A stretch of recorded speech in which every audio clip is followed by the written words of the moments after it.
Moving active audio device.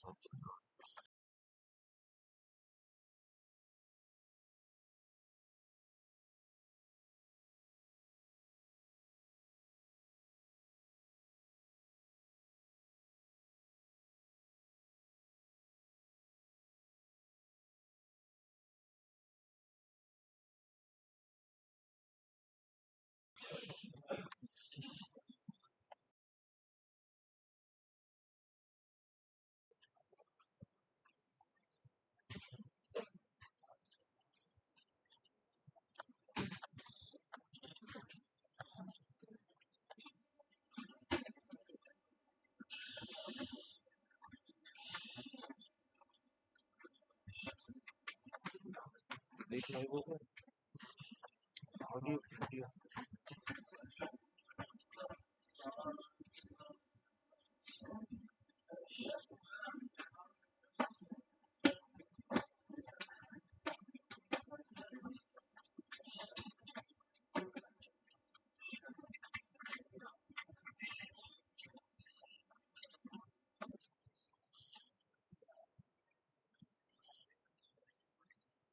Audio कैसी audio क्या quality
Academicians and Practitioners Summit on Banking and Finance 2025 that provides an exquisite fusion of eminent industry experts, practitioners, and academicians from the field of banking and finance. I shall be requesting for the dignitaries for the day to join us on the dais. I invite Dr. Anita C. Raman Ma'am, Chairperson COEPF, onto the dais.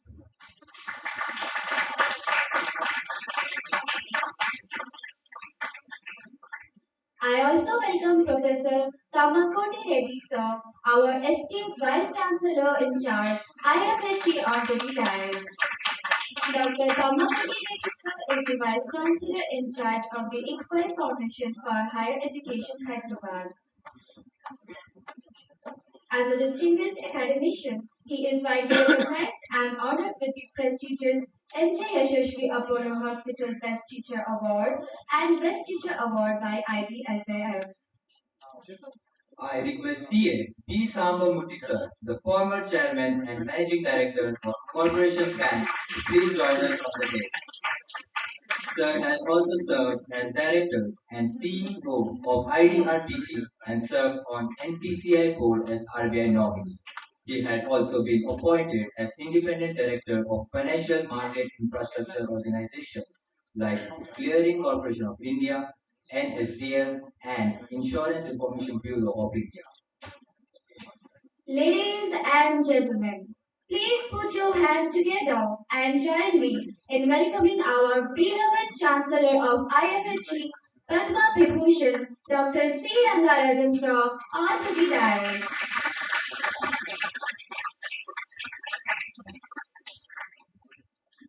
It is my honor and privilege welcoming former Governor of RBI, former Chairman of the Prime Minister's Economic Advisory Council, Dr. Chakravarti Rangarajan sir, Chancellor of IFHE University.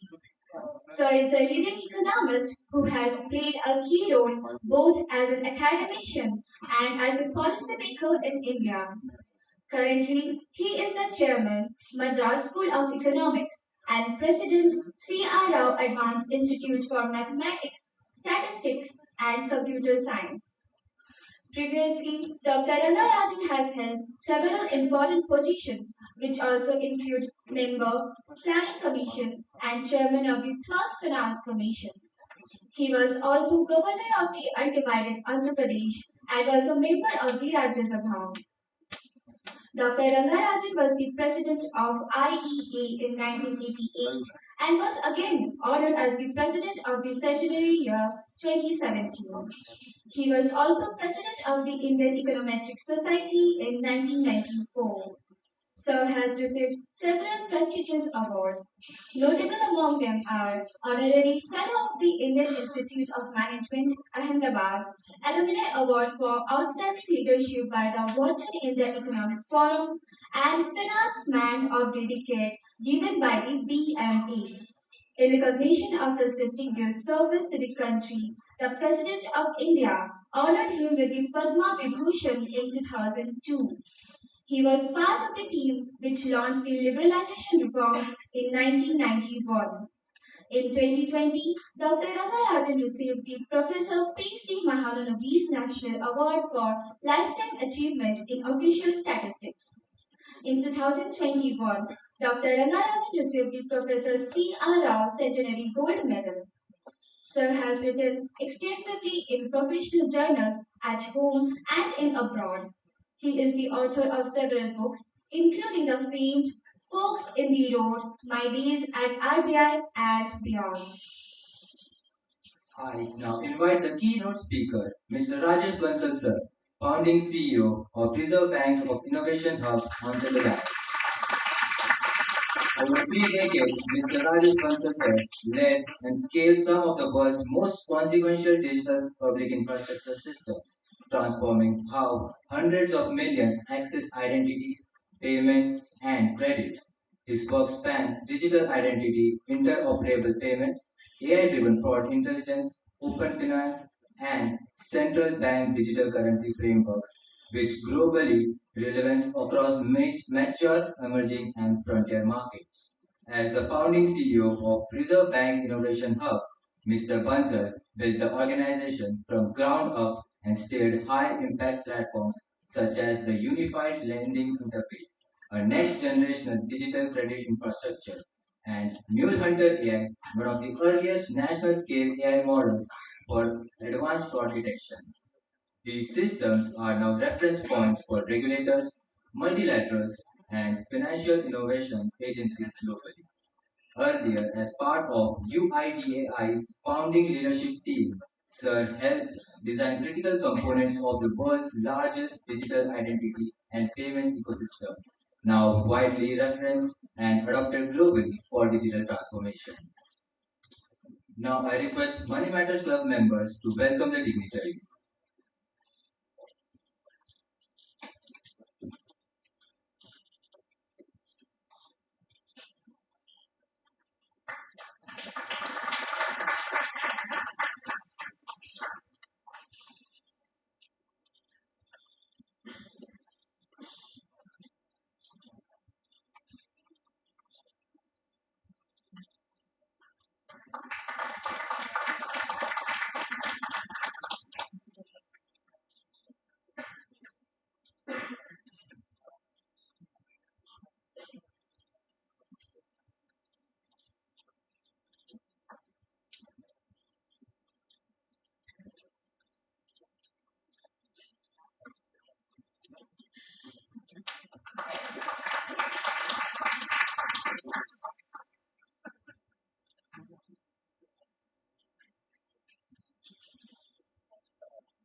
Respected sirs and ma'ams, we are privileged to have you all with us today. May I request the dignitaries onto the dais to gather for the lighting of the lamp. I also invite Srimati Shobha Rani Yashashvi Ma'am, Chairperson IFHE Group, J. Mahinder Reddy Sir, Distinguished Advisor IFHE and Professor Vijay Lakshmi Ma'am, Registrar IFHE to kindly join for the lighting of the lamp.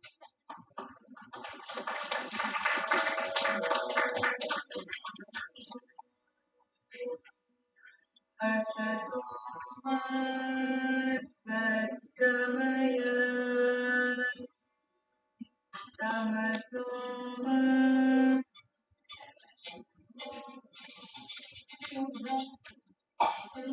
I also request Professor Venugopal Rao sir and Controller of the Examination to join for the lighting of the lamp.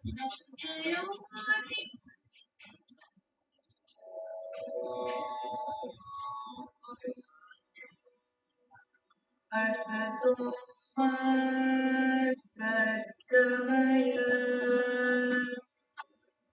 tamaso ma jyotirgamaya Yorma Amritangamaya Om Shanti Shanti Shanti.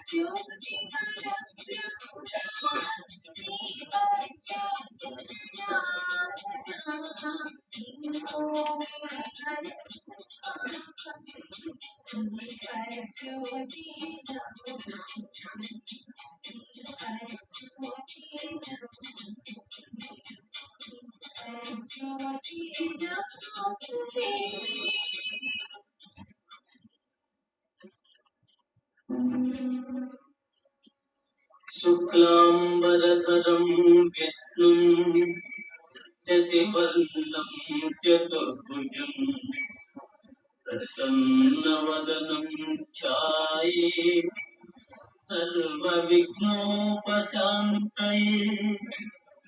अगजा आननपद्मार्कं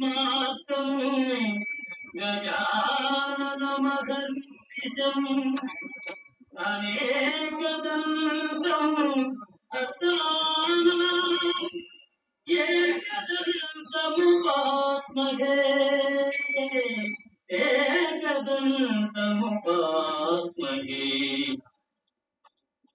Thank you all. I now request Professor Koti Reddy sir for presidential address.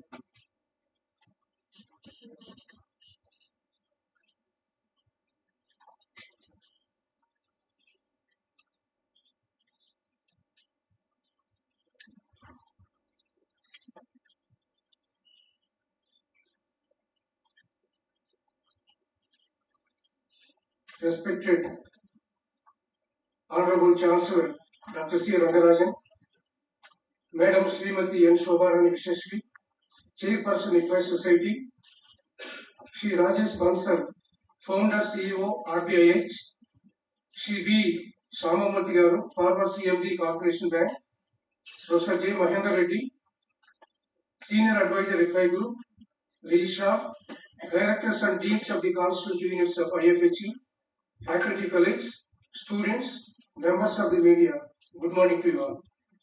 We are honored by the presence of our Honorable Chancellor, Dr. C. Rangarajan, and Shri Rajesh Bansal, and Shri B. Sambhamurthy on this occasion. On behalf of the organizing committee, I welcome you all to the Academicians and Practitioners Summit on Banking and Finance, organized by Center of Excellence in Banking and Finance. The key themes of the summit are MSME banking, agri banking, retail banking, and artificial intelligence in banking. I consider it a privilege to address this august gathering of academicians, professionals, students who represent the future of our financial ecosystem.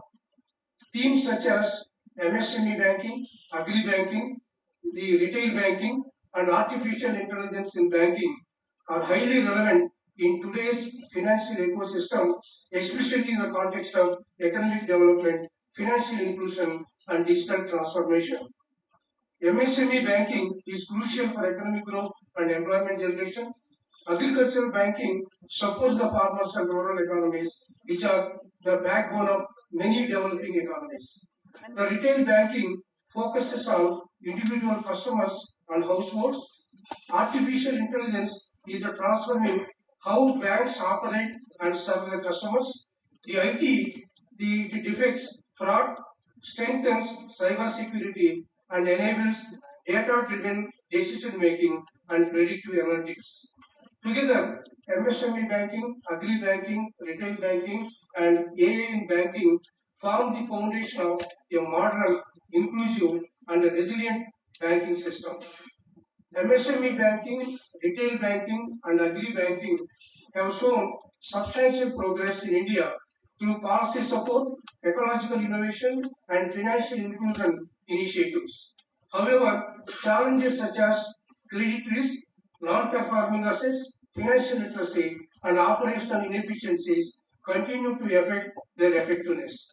To strengthen these segments, banks must adopt robust risk management practices, leverage digital technologies, enhance financial literacy, ensure sustainable credit growth. In this two-day summit, we will gain deeper insights from experts in these fields.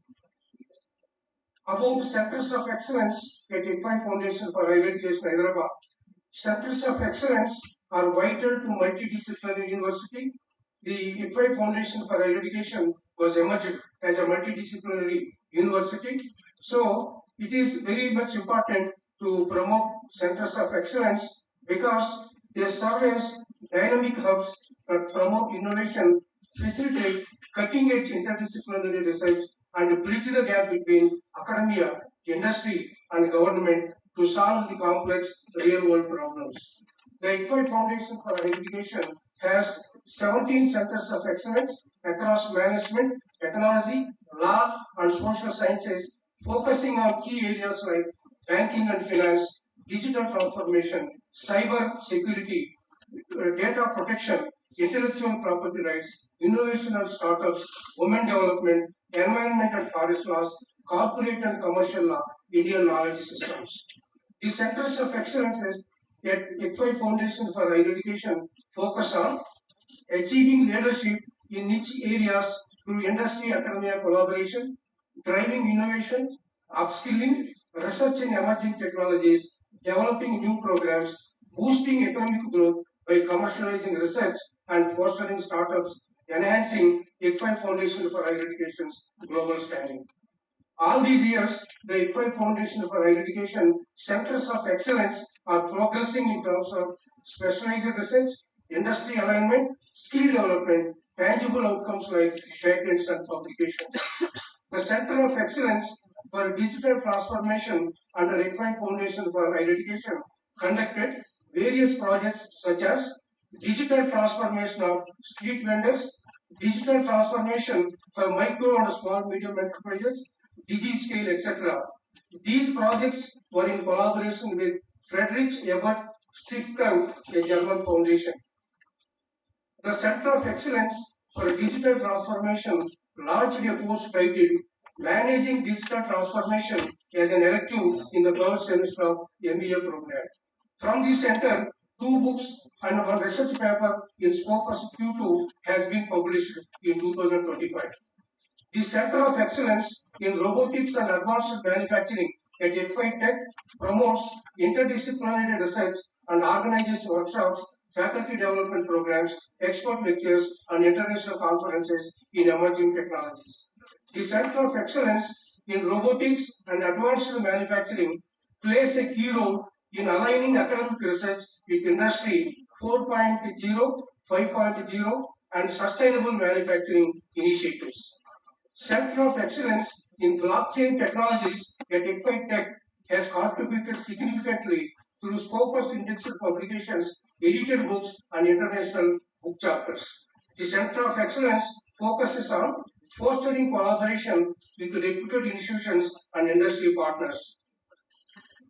The Center of Excellence for Environment and Forest Law at IFHE Law School has been receiving sponsored training programs from the Ministry of Environment and Forest to impart the training to senior Indian Forest Service officers. Since 2018, the center has conducted 4 such training programs on various topics such as environment protection and forest conservation, giant forest management, issues and challenges, and intellectual property rights, forest and trade. The Center for Women Development, laying emphasis on women's safety with their rights, health and hygiene, financial and digital literacy through the outreach activities of going to schools, orphanage homes, and old age homes, conducting guest lectures, parent discussions, conclaves, workshops, research projects, and the presentation of research papers on women-related issues. A 2-day international conference was conducted on 11th and 12th December with a presentation of 180 research papers on women 5.0, power, progress, and possibilities. The Center of Excellence for Indian Knowledge Systems, recently we have launched at IFHE Foundation for Education Off-Campus Center, Bangalore. It aims to promote, preserve Indian knowledge systems by integrating ancient wisdom with modern research. The center will collaborate with scholars, communities, NGOs, and policymakers. The Indian knowledge system applications in business, education, and ecology will be explored. Interdisciplinary research linking traditional knowledge with the contemporary challenges will be encouraged through this Center of Excellence. The center will organize the cultural activities to showcase India's rich intellectual and artistic heritage. About the Center for Banking and Finance, The Center of Excellence in Banking and Finance at IFHE Foundation for Higher Education undertakes contemporary, relevant, and actionable research in terms of banking and finance and aims to promote impactful knowledge creation through mentorship by practicing professionals and nurtures future thought leaders. In fulfilling the objective, the center also provides an unbiased platform for facilitating sharing of best practices, for delivering on emerging issues, and for articulating multi-stakeholder perspectives related to banking and finance. The Center of Excellence in Banking and Finance is undertaking independent as well as collaborative research projects, organizing seminars, conferences, panel discussions, workshops, research colloquiums, organizing an annual flagship event that is conclave or the conference that showcasing banking and finance industry, and the outreach programs to promote financial well-being and financial inclusion amongst the rural population and the future investors. In conclusion, I firmly believe that the Center of Excellence in Banking and Finance will emerge as a hub of innovation, research and professional excellence, contributing not only to the IFHE Foundation for Higher Education, but also to national economic development. A center of excellence is not merely a physical space, it is a culture of excellence. Its success depends on three important pillars such as knowledge creation, industry collaboration, and student empowerment. I am confident that the Center of Excellence in Banking and Finance will promote interdisciplinary research, foster partnership with banks and financial institutions, and provide hands-on exposure to real-world financial challenges. To our students, I say the opportunities in banking finance are vast, and I advise you to make use of the center to sharpen your analytical abilities, stay updated with the global trends, and develop a mindset of the lifelong learning. The future belongs to those who can adapt, innovate, and lead with wisdom. I am very grateful to Madam Srimati Shobharani SSV, Chairperson IFHE Society, Sri V.R. Shankara, President IFHE Society, for their sincere efforts in enhancing academic excellence in IFHE Foundation for Higher Education. I also thank Professor C. Anita and Professor D. Srinivasachari Garu and other organizing committee members, advisory committee, and the core committee members of the Center of Excellence in Banking and Finance for an excellent organization of this event. With these words, I wish the center very success. Thank you very much.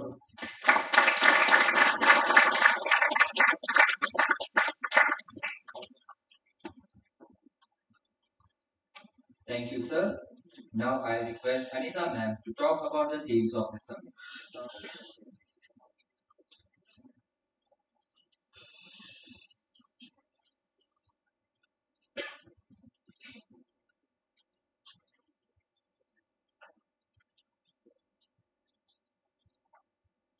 Respected Honorable Chancellor, by Foundation of Higher Education, Sri Padma Vibhushan Dr. C. Rangarajan, Sri Rajesh Bansal, founding CEO RBI Innovation Hub, and Sri Sambhamurthy sir, CMD of Corporation Hub, Sri Rangarajan garu, Vice Chancellor in charge IFHE, Srimati Shobharani Ma'am, Chairman for IFHE Society, Sri V.R. Shankara, President, IFHE Society, and Professor J. Mahinda Reddy Garu, Distinguished Advisor IFHE, Professor S. Vijayalakshmi, Registrar of IFHE, Professor Shashikala, Controller of Exams, Professor K.S. Venugopal, Director of IBS, Directors of other schools, Deans, dignitaries from IFHE, and other dignitaries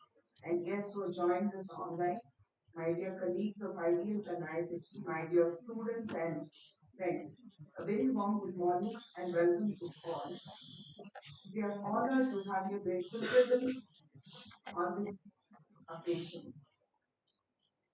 As Dr. Kotireti Garu has already mentioned, I may add a few words to it. At Center of Excellence in Banking and Finance India at IFHE is honored and grateful to host our flagship events, Academicians and Practitioners Summits on Banking and Finance, APSBF Edition 4 on 15th and 16th of December. This summit aims to provide a platform for eminent experts from the field of banking and finance, researchers, academicians, policymakers to come together and exchange their thoughts on the relevant contemporary topics in the banking area. This year too, under the able guidance of our beloved Chancellor, Dr. C. Rangarajan sir and Sambhamurthy and other dignitaries or intellectuals, we at the center have thoughtfully chosen four themes, namely MSME banking, retail banking, agri banking, and AI in banking, as mentioned by our Vice Chancellor in charge. Today, we have inaugural address by Rajesh Bansal making AI to work for billion Indians, which highlights how artificial intelligence can transform the financial inclusion in India's diverse and digitally uneven landscape. Thank you, sir, for joining us. According to India Portal, India has 6.82 crore of registered MSMEs and making it one of the largest MSME ecosystems in the world. Despite of the scale, the sector remains highly vulnerable to limited access of formal credit, stringent collateral requirements, and continued dependence on informal lenders. So, as per the SEBI report, around 12% of micro enterprises rely on informal lenders, and 32 to 48% of MSME still depends on informal sources. So, to meet their working capital requirements, to deliberate on these challenges and explore the pathways forward, we have joined by Sri Chandramoli GM City and Sri Kamal Patnaik, Senior Advisor Capital and former Regional Director RBI, who will share their thoughts and perspectives on strengthening MSME banking. The Indian retail banking segment, as mentioned, is experiencing a rapid growth, projections, and indicating an US expansive growth of US 159 billion in 2025 to 273 billion in 2032. This is a strong long-term growth that is being driven by financial inclusion initiatives, increased technology adoption, raising consumer demand. At the same time, industry is facing an intense competition for mounting digital technological pressures. To address these challenges, under Theme 2, we are being honored to have Sampath Kumar Acharya, former GM Corporate Office from Canara Bank, Mangalore, and Prashant Singh, State Head for AP Telangana and Karnataka from ICICI Bank. The third theme, India's on agri banking. India's overall agricultural credit is witnessing a strong expansion. According to NABARD, agricultural credit is expected to exceed 32 lakh crore in the year 2025-26, reflecting a robust demand and continued growth for formal lending to the agriculture sector. However, this sector faces severe challenges which include limited access to financial exclusion, defaults, and credit risk, as well as complex procedures and bureaucratic handles. To address these issues, we are being joined by Shantanu Pense, former CGM State Bank of India, and Mr. G. Shastri, General Manager and Director of SBIRD, along with his research team of officers who will be sharing their research insights on agricultural e-commerce platforms as well as the current status of future and prospects of food processing industry. I hope this would be a contribution. And last theme, AI in banking. Artificial intelligence, as we all know, is increasingly adopted by Indian banks, which is enhancing the efficiency and improving the customer experience. To optimize the credit delivery and strengthen the risk management system, it is important to look at the challenges as data quality, availability, and cybersecurity is one of the data privacy is one of the concerns. To explore these themes under theme 4, we are joined by eminent industry experts, Mr. Sandeep Wale, CGM and Deputy Chief Digital Officer, State Bank of India, and Mr. Subrat Mohanty, Executive Director for Axis Bank. They will engage in a fireside chat with our own Sambhamurthy garu, former CMD Corporation Bank, to deliberate and share insights on future of AI banking in India. I hope these deliberations would be fruitful and be a small contribution towards the Viksit Bharat 2047. Thank you all for joining here this morning. Thank you so much.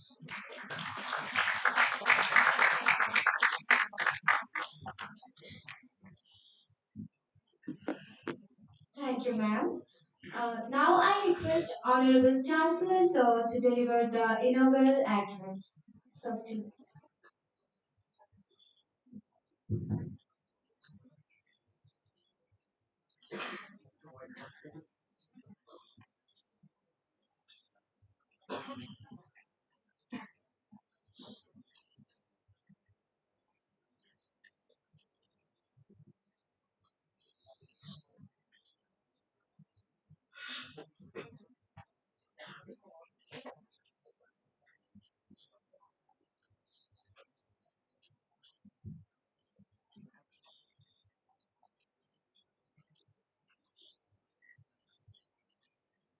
Mrs. Shobharani Sasri, Dr. Mahendra Reddy, Koti Reddy, Mr. Bansal, Mr. Sambhamurthy, Dr. Anita Raman, and distinguished participants. The holding of the conference on money and banking has become an annual feature of the Center of Excellence in Banking. Each year we have addressed some of the critical issues facing not only the banking system but the entire financial system. As it was indicated, at this time we focus on a few issues relating to MSME, finance and AI, or really the computerization of the banking system. And I'm sure that the discussions that will be held will be extremely productive. But as an introduction to what you will be discussing on these variations of issues, I thought I should say a few words on how the banking system is shaping. And it is against this background, all of these other issues will have to be analyzed. The financial system plays an important role in activating economic growth through the institutionalization of savings and investment. There are people who spend less than their income, and they are therefore able to save. But there are people who want to expand and spend more than their income. And therefore, there has to be a transfer of these resources. And that is what the financial system does. Transfer the savings from those who have the ability to save and provide assistance to investors who have the desire and the ability and the quality of entrepreneurship, but do not have the necessary resources. And that is why all financial institutions are called intermediaries, financial intermediaries, because they mediate between two sections of the community. In so doing, the transformation, there are four types of transformation that occurs. One is a liability asset transformation. When we put money into the bank and deposits are created, deposits are liabilities of the banks. But what do? They utilize these resources to lend to others, and that is why an asset is created. So there's a liability asset transformation. Second, there is a size transformation. Lots of people put money in the form of deposits of varying sizes. But the borrower's need are also different. They need to borrow from the institutions for a short period, medium period, and long period. Therefore, the size, I will come to the next one, the size transformation is what I was saying, that small amounts are pulled together and made available for different periods. Therefore, the third can be taken as the period transformation, or what we would call maturity transformation. By attracting deposits of various maturities, they are able to provide credit for short period and longer period. And the fourth one is a bit difficult, but it's what is we call the risk transformation. What is the risk transformation? I mean, if somebody X lends to Y, then X bears the entire risk of lending to Y. But by borrowing from large number of people and lending to large number of people, there is what is called a diversification that happens, and that diversification reduces the risk per rupee of the stable. So these are the kinds of transformations happen. And institutions specialize in this. I mean, there are some institutions which provide long-term credit, some institutions which provide only short-term credit. Some provide for agriculture with an emphasis, some others provide for certain other activities. So the nature of the transformation that occurs will vary from institution to institution. But these are the fundamental transformations that happen because of intermediation. And that is why the financial system comprises of institutions, instruments, and markets. There are different kinds of institutions. There are different kinds of instruments, because I think we talk of debentures, we talk of many other derivatives that have come now. And then the market. The market is different from the institution. Institutions may be separate, but the market mediates in a different way. And therefore, all of this constitutes the financial system. When you talk about the functioning of a financial institution, there are two basic criteria by which you judge the performance of the institution. One is what is called operational efficiency, and the other is allocative efficiency. Operational efficiency looks at the transaction cost of an institution. Allocative efficiency looks at the way in which the funds that have been pooled together are being passed on to the other people. And the allocative efficiency is the emphasis when the private sector banks were nationalized in 1969. What did they say at that time? The private sector banks at that time, they said, were urban-centric. The private sector banks were focused only on large borrowers.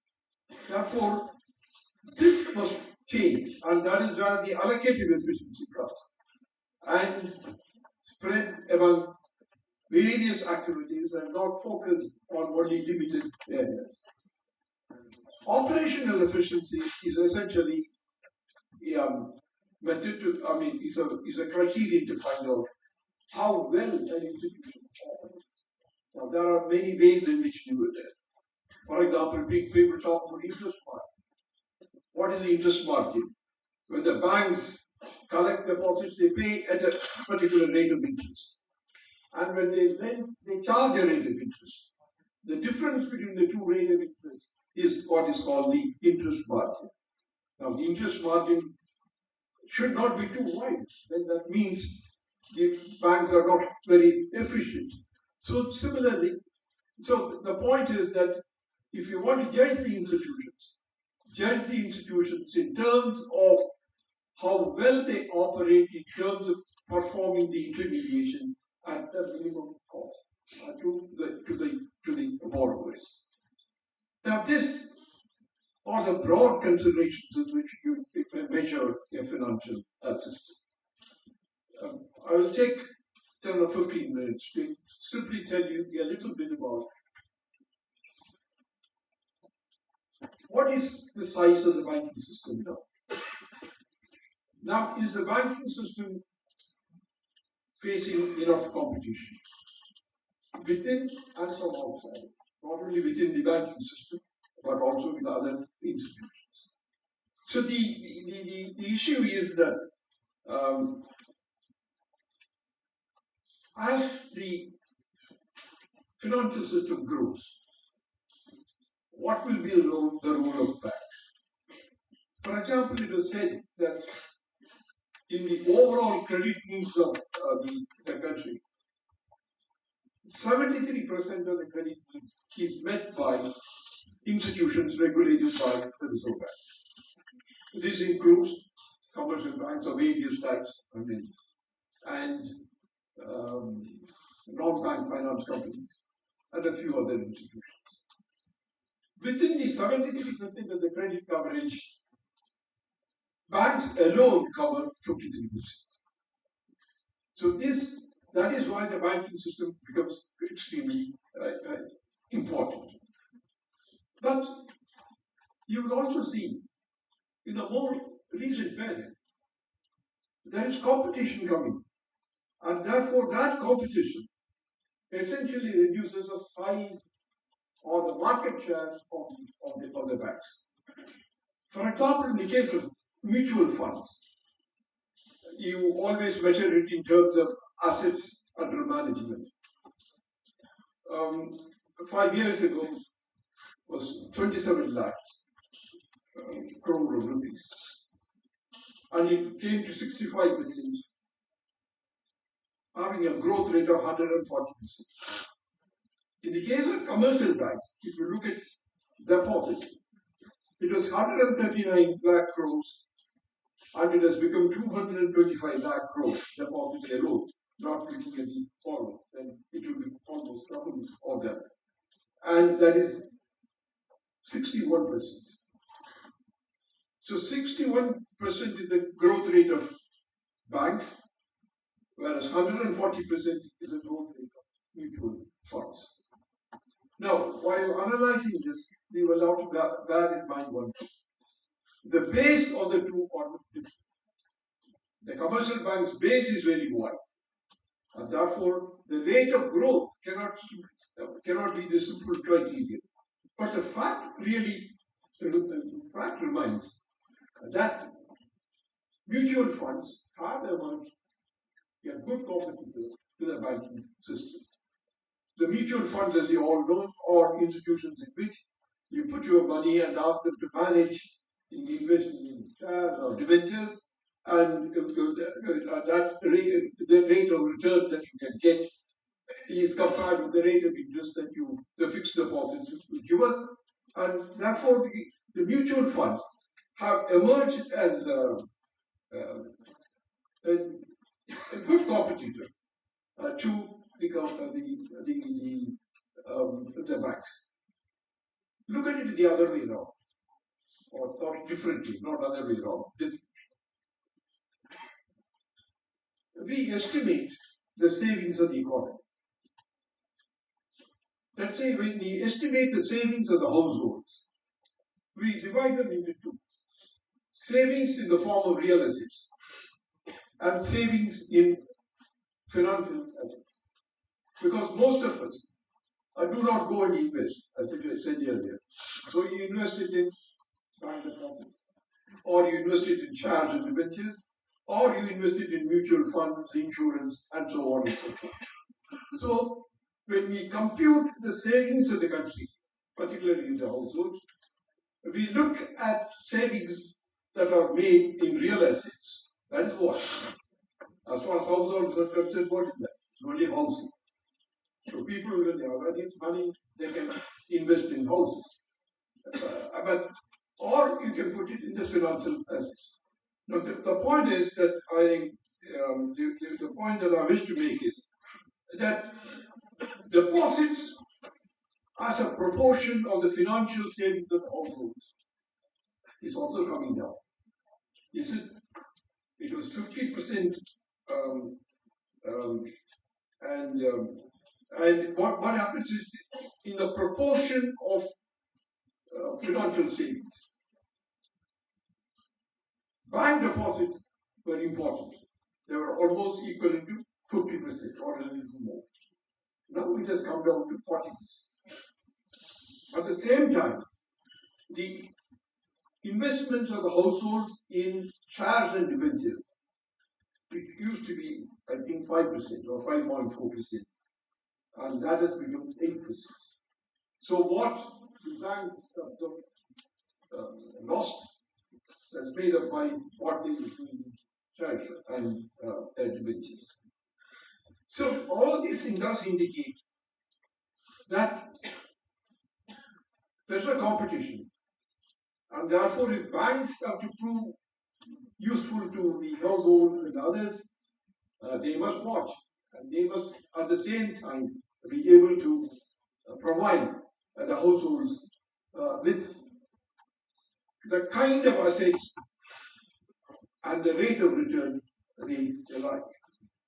See, now the point is,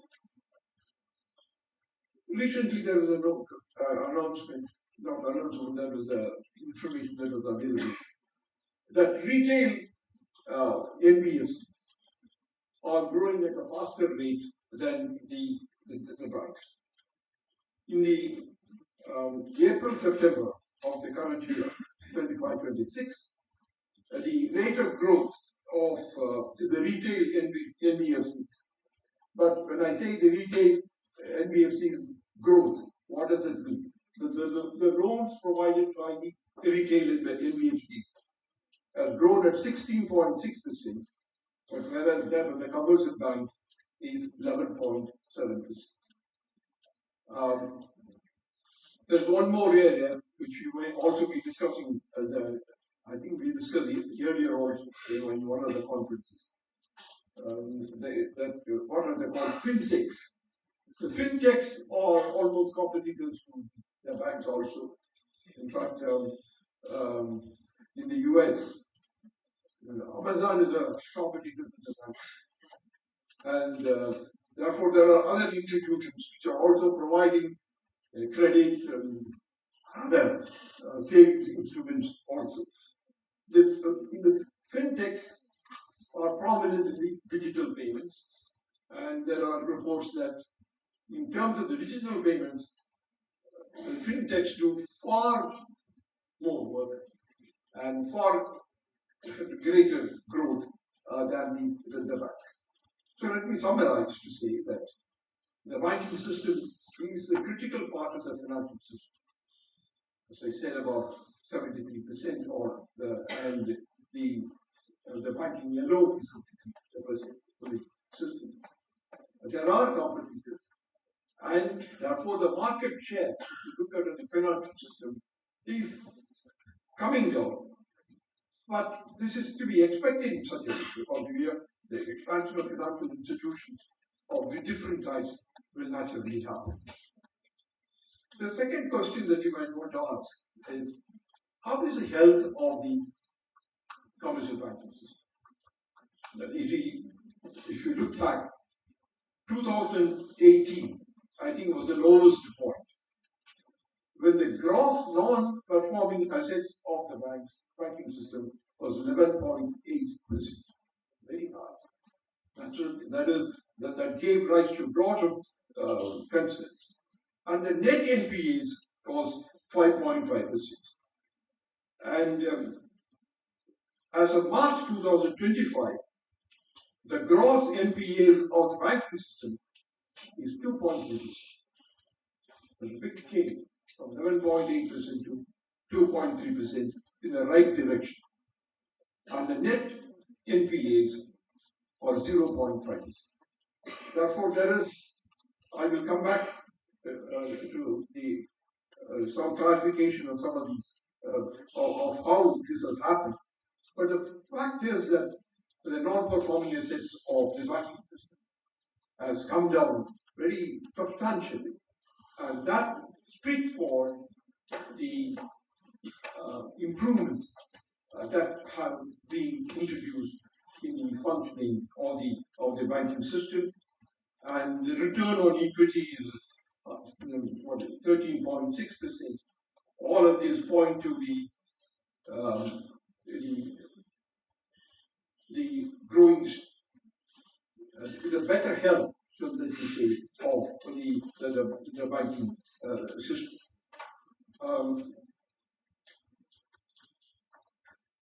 There is what they call prompt corrective action.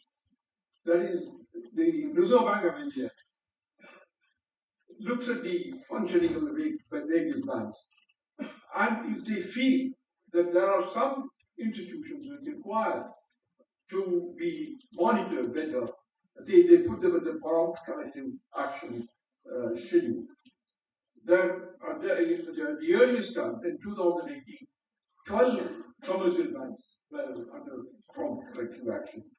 Today, I'm told there is none under prompt corrective action. The issue that I will move on to is about the regulatory regime and what is happening to the regulatory regime. We can be reasonably happy about the fact that the commercial banking system today is stronger than what it was about 10 years ago, and certain actions had to be taken at that time in order to pull them up. So recently, the Reserve Bank of India has introduced some clear reforms in the area of the way in which they are being regulated. In 2018, when there is this gross NPAs at a very high level, it was found out large borrowers accounted for 85% of the NPAs. Therefore, the question that arose is, if you want to tighten or if you want to control, we have to look at the large borrowers, because they have a large borrowing from the banking system, and if they fail, then naturally the NPAs will also rise. Therefore, the first thing was that, therefore, the exposure to large borrowers was controlled. Now, in fact of the improvement to the gross NPAs, the Reserve Bank of India has now lifted those restrictions regarding the extent of exposure of the banks to large borrowers. And then they have also introduced something like the Deposit Insurance Corporation will, in the terms of the premium that they charge from the banks on the deposit insurance, they will be based upon the risk quality of the loans of the banks. There are others. I think I will quickly pause on. I mean, there is, as far as control of the banking system and the loan portfolio is concerned, that is one suggestion that has been made, that previously we were asking the banks to provide for that is what is called provisioning of the loans, and that is based upon the quality of the loan or whether the bank is whether the loan is a bad debt or a doubtful debt and so on. So this is called, the technical language for this is incurred loss based provisioning. Because you say this loan has become bad, then you say you provide more. Whereas the expected credit loss method that they want to introduce now means that you look at a loan, you derive what the probability of that loan becoming bad or doubtful or whatever it is, and then based upon that probability, you provide the provision. This is yet to be introduced. I think it's a good thing, even though I personally feel this computing the probability of these laws is not going to be that easy. This is going to be very complicated. Let me. I have a point on this, namely that what is critically important in regulating the banking system is to tighten the assessment and monitoring rules. Critically important is assessing the assessment of the loan application. So if you made a mistake there and gave a loan to the wrong person, then whatever you do later on, you will not be able to do much. Therefore, it is the assessment which is critically important. Because in the earlier period, in 2018, what happened? That was a time at which they wanted the commercial banks to provide long-term credit. Because the earlier long-term finance institutions like ICICI, IDBI, and all have become banks, and therefore they lost their specialization. And the banks did not have the specialization when they were doing it, and that is why the NPAs increased. Also, to some extent, I say that there was a pressure, because if you look at the entire thing, you will find that the power sector, for example, that is the loans to the power sector was very, very large. And that is actually partly the way in which the government pushed the banks. So what I say is that critically important is the assessment and the monitoring. And then the banking system will continue to remain very important. I said the gross NPAs of the banks fell down very sharply from 2008. But that is also because of write-off of the loans. What is write-off of the loans? That is, you say that the possibility of the return of the loan is not there. Therefore, you write off the loan. That is how it came out. That is, in a sense, correct. In the sense, in the accounting sense, it is correct. But the whole point is that reducing the NPAs through write-offs raises another issue. The other issue is really that the after the write-off, what happens? That loan is still there on the books, in the sense that it is only provided for fully. That is what the write-off means, and it only shows what? It shows one thing, that the banks have been profitable enough to provide for the write-off. Write-off means it's a loss. It's the higher provisioning you will be done. But in order to take care of higher provisioning, the ability should be there. The write-off is possible only when you have a profit. Otherwise, you will not be able to do it. Therefore, in that sense, it shows that the profitability of the bank existed, and the write-offs are there. But the write-offs, reducing the NPAs to write-off by itself is not a great thing. Let me say, it could be a good thing If what happens?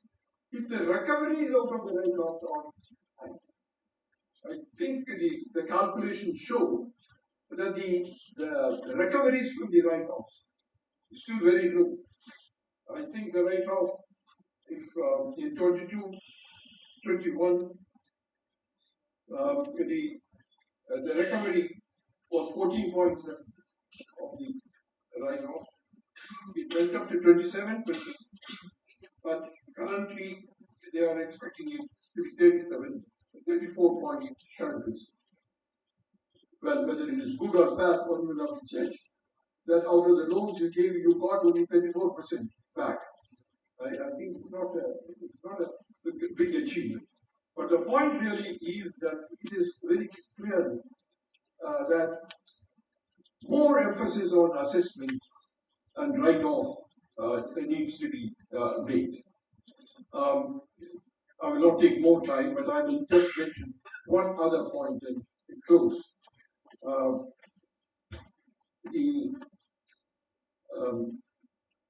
I talked about the size of the loan.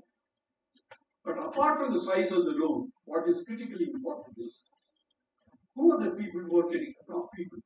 What sector is getting more credit and less credit?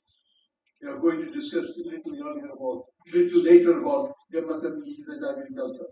Now let me look at these numbers. In 2015, the personal loans, let me think, the overall credit increased by 206%, total credit. Personal loans increased by 370% over this period. Services increased by 270. And here comes the difficulty. Industry increased by 57%. So the big increase that happened between 2015 and 2025 is primarily because of the personal loans. Of course, large industry increased by 28%. Infrastructure increased by 30%. I am only mentioning this in order to say that what do we expect the banks to do? We said 40% of the bank credit goes to the priority sector. But as we move along that, on the one hand, we keep on saying the role of manufacturing must increase. The share of manufacturing, the total GDP must go up. Now, if the banking system, let me give you one more number. The outstanding credit of the personal loans is 62 lakh crore, and outstanding for the industry is 41 lakh. Okay. This really poses some questions regarding to whom the credit should be given. But the point is that recently there is greater emphasis on demand stimulating the growth. And that is the reason why the personal loans got up into such a very high number. I will not say that we should not give credit to personal loans, but if the objective is to stimulate economic growth, then you need to have a better balance in terms of the composition of credit. You are going to be discussing later in the day and tomorrow on the specialized areas of credit, and also the larger question about how banks as institutions will be organized, and the role of computer system, and the role of AI and all that in changing the character of the institution. These are important to know, and we should do it. But I will only say that in addition to it, we need to be very careful about what the credit growth should be. And if you do it at a too fast a rate, it will not be approached. There is an old saying in banking: bad loans are sold in good times. Because in good times, what happens? Everything looks rosy, everything looks attractive, and for there is a fast rate of credit growth. And later on, you end up and find that some of these loans were not actually, when things change, when the environment changes, that what was considered to be earlier as worthwhile may not be worthwhile later. Therefore, my final conclusion is we are entering a phase in the Indian economy of faster rate of growth. 6.5% rate of growth is, I have said earlier, is a potential rate of growth, and probably can push up the growth rate to 7% in a sustained way, and year after year. It is possible.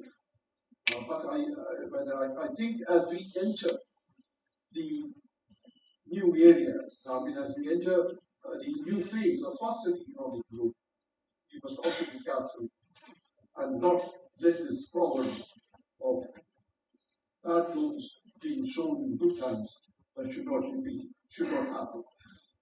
In fact, Sambhamurthy and I had earlier written a paper on navigating credit growth under changing times.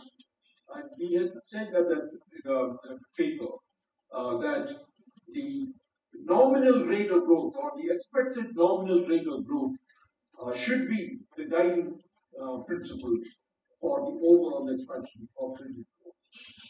Some people used to write earlier, it is 2 times the nominal rate of growth. That is not correct. I think if, let us say, we expect next year the growth rate, nominal growth rate, that is real growth rate plus inflation, will be about 8 to 9%. Now you can't say that twice that should be credit growth. But keeping close to the nominal rate of growth would be the appropriate thing. And that is what we wrote at that time, and I think still hold to that. So I think this is by way of introduction, and I do hope we have a very entertaining, useful, and erudite discussion in the next, in today and tomorrow. Thank you.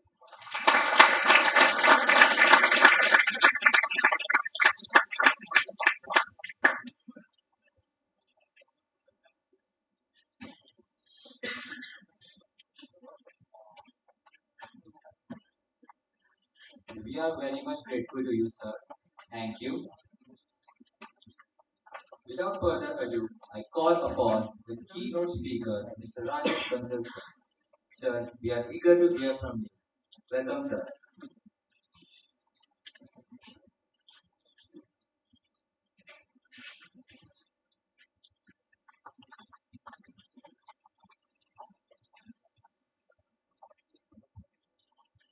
So, very good afternoon, everyone. It's my honor to be here, and thank you, Professor Rita and the Chancellor, Vice Chancellor, for inviting me. And it can't be a better privilege than Professor Rangarajan. So, some of you, I was your age once upon a time. You know, I was young officer at the Reserve Bank, and Sir inaugurated the first fully computerized department in the Reserve Bank, and I was in charge of that project. For me, it's an honor to be here.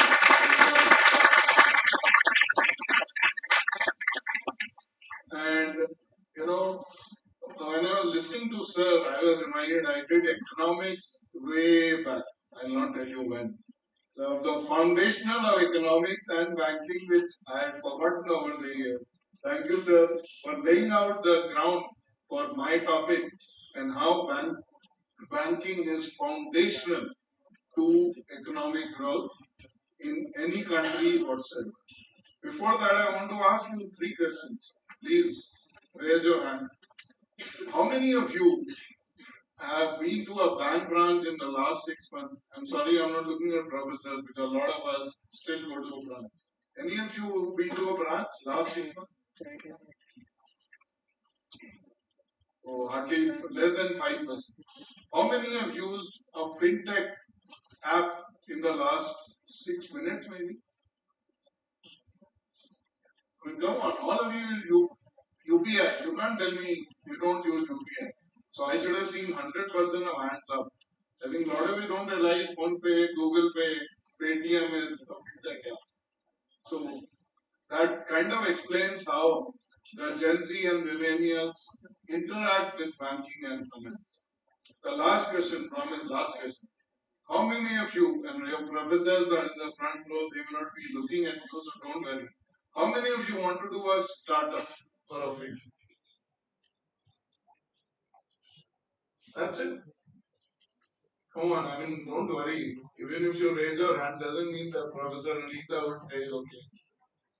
So I would expect a higher number, but the opportunity, as you saw in the sample that we took, that I don't go to my bank anymore. Honestly, you guys are especially digital native, UPI natives, internet native. And today, that is the future, as I would put it. And by 2030 or 35, studies show that 1 in 2 rupees will be spent by Gen Z and millennials. That's where the economy is going. Is the financial sector keeping pace with it? Unfortunately, no. And I reminded of another thing some of you might not know, but Chancellor Sir, you and your he was the one who was instrumental in what you used to call computerization of banking sector. He led the committee. If you have seen ICICI, SDFC, 30 years back, there was nothing like that. So, Minister Sir, you see banking and now the phone pays of the world where they are. So let's talk about building AI for a billion Indians. Although I'll be honest, I'm a bit disappointed. A lot of you don't want to do a startup. The brief given by Professor Rita that you are MBA students and you would like to maybe I'll try and inspire you now to do startup because the opportunity is unlimited. Everybody talks about AI. Again, I know a lot of you use ChatGPT to submit your papers. You won't admit it. That's fine. You should not admit it. And professors are finding it difficult to figure out use Grok or you use Gemini. But trust me, they are smarter. They will figure out sooner or later. So having said that, let's see what are the opportunities financial sector offers, especially in personal, as Sir said, personal loan, the growth.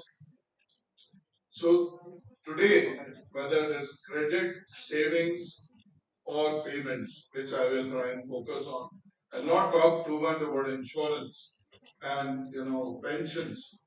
The fact is that the penetration of credit and savings in India is still a long, long, long way to go.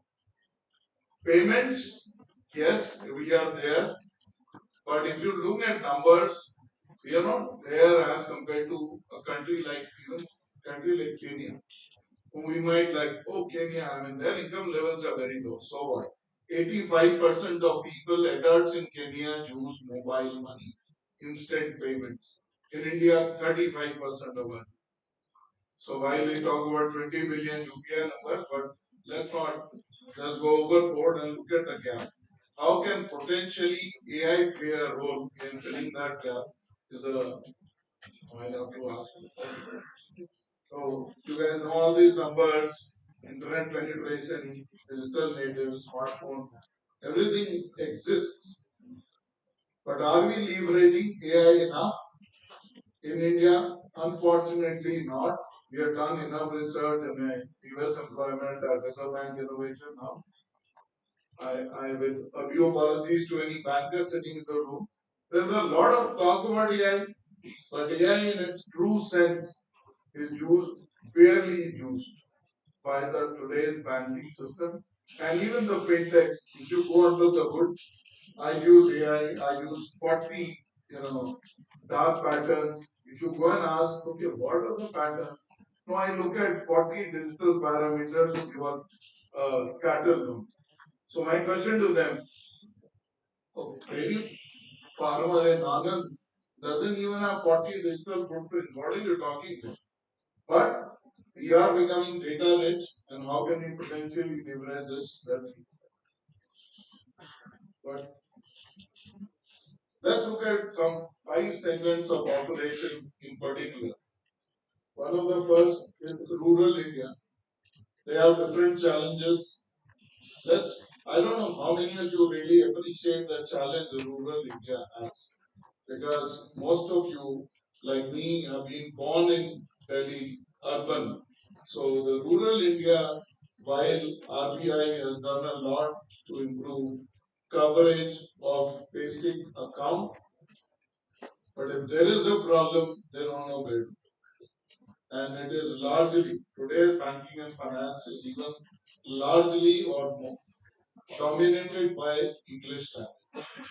So rural India, while they have an account with Pradhan Mantri Jan Dhan Yojana, Aadhaar, eKYC, that is the challenge. Nano enterprises, as I think Professor Nanita mentioned, 6 crore plus. Just walk up to a shop close to your home or anywhere close by and ask that small pawn shop. And in the lighter mode, those you smoke, when you go and smoke, try and ask that fellow if he or she wants to expand the shop and want a loan of just 50,000 rupees, where does he or she get that loan? Unfortunately, there's a huge gap despite multiple schemes of the Government of India, multiple initiatives by the Reserve Bank, and the priority sector lending norms. The guy on the corner with a small pawn shop or a grocery shop, and while entering, I saw a small dry cleaner and a laundry shop in front of. I'm not sure how they get there. I mean, you ask, you will know that there is a reason. Women entrepreneurs, I was talking to Professor, that women entrepreneurs, I see a lot of women in this room and I'm pretty happy because the percentage is much higher than what I have mostly seen. Except when I'm speaking at a women's college, that's different. The fact is, if you are a women fintech founder, the chances of your getting the VC funding are drastically lower. Why? And I don't want to name you my friends who are maybe more accomplished than me, but whenever it comes to a fintech, they're not able to get a loan. Forget about other entrepreneurs. I'm talking about people who've been CEOs of financial companies. There is a report that has come out. You should look at it. Being a women entrepreneur is a challenge in the country. And those of you, but I'm not going to say that should be the reason why you should be disappointed. I want to tell you how women building for women is one of the best things this country can do. Women fintech founders, because women know what women want. Then senior citizens. The financial services that we have built are not necessarily built for a 70-year-old. They are built, if I was to, as this is the first time I'm thinking, they are built for people like me in their 50s. They are not built for 20s, they are not built for people in their 70s. The financial services, the frauds that happen to anything and everything. The apps, the font, the design is pretty, I would rate it at 1 out of 10. So that is the challenge. Urban youth, or maybe all of you, professors, please excuse me, I'm not focusing on the first 2 rows, but I'm focusing on the other rows. And urban youth, if after college you want to start a business, is it easy to get a loan? No, unfortunately. You will really struggle. So despite all the developments in banking and finance, we are still at a juncture where there are challenges, and unless we leverage technology, developed India by 2047 will remain a mirage. I am very convinced. But today's technology, including frontier technologies like AI, can play a role. So what does rural India need? Imagine if I'm in Tamil Nadu and I can just call a number and say, sorry, one laksham loan vedu, but yaro kudagale. I know a bit of Tamil. I might not be colloquially very correct. I've spent some time in Chennai. Imagine somebody wants a loan of 50,000 1 lakh and they just call in Tamil or Telugu or whatever and say that I want the loan, make it happen. What do I do? And AI will tell them what to do. I'll just automated credit process. Just think about a scenario where with a smartphone, this entrepreneur, this manwala, will take out the phone and just scan what are the items in my shop today, what are the items in my shop tomorrow, and this can lead to creating my sales data, which can later on be leveraged. These are non-GST consumer, non-entrepreneurs. This is a potential which AI can. I realize I'll just be quick. Women entrepreneurs, tailored financial products and flexible repayment. We have tried pilots at Reserve Bank Innovation now. We have tried pilots for gig workers. It works. I want to focus on the last one. But imagine a hyper personalized interaction. Your Spotify gives you hyper personalized interaction. You go, it will not show some random, my generation songs. It shows you the lead the song, right? Because that's what you have been listening to. Or AP Dillo. But it doesn't show me that because it knows what does this girl listen to. Can we do financial services and the apps hyper personalized? Yes. It's possible that when you log in into the ICICI app and I log into ICICI Bank, the interaction, the interface will be very, very different because the models tell that this girl needs something else compared to what Rajesh. But I'll just talk about, sorry for the typo, I had requested my designer, I think he forgot to edit that typo. Grievance addressal. Imagine if by 2030, I am very bullish, a billion people will have a payments account, a savings account, one loan. 3 billion, financial accounts, not insurance or pensions. I am not an expert on that. The consumer trust can only build if you offer instant solution to their problem. And UPI has one of the lowest rates, but today's fraud economy, I don't know how many of you read that. The fraud economy in the country is bigger than a lot of other things. Doesn't mean you have to get employed in the fraud economy. I know you will not be. But that economy is massive. I don't want to big numbers. The fact that grievance addressal, I should be able to lodge my grievance through any channel in any language in structured, unstructured way, and it can be structured and AI can potentially give me an instant solution. Small example, my debit card has not come, I'll say that in Telugu, on WhatsApp. It will go back to the bank systems and come back and say your debit card was dispatched yesterday. One experience. It's all possible. But it's not happening. Mind you, no bank has done it. And I've been trying at a personal level, official level, but banks say, no, it's too much work. And then they're talking about AI. I don't know what AI are they talking about. Lastly, YouLearnter.ai. I don't know so much you might have heard about it. The Reserve Bank Innovation Hub developed an AI tool because we realized banks were not using AI to reduce scams and mule accounts. So as a public entity, we developed a tool called YouLearnter.ai. We leverages AI and the 20 plus banks deploy it, and the number of scams, I don't want to go into how the scam and how mule account is an important thing, has reduced in some banks. One of the bank MDs told us that last few months the bank has saved 100 crores of people's money. Not a big amount, but that's where we could go. So this island, what? What?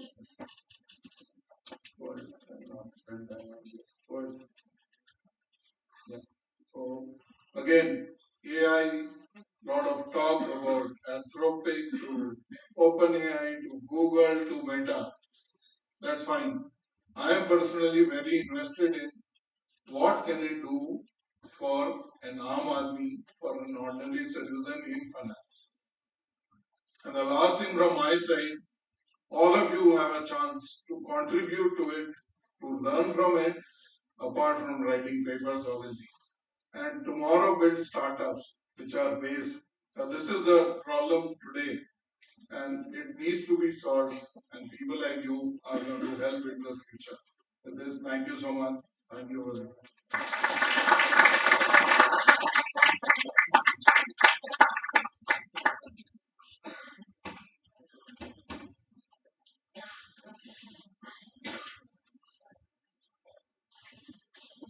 Indeed, it's a wonderful session, sir. We feel gratified. I now request guest of honor, Sri B. Sambhamurthy, sir, to address the gathering. Thank you, sir.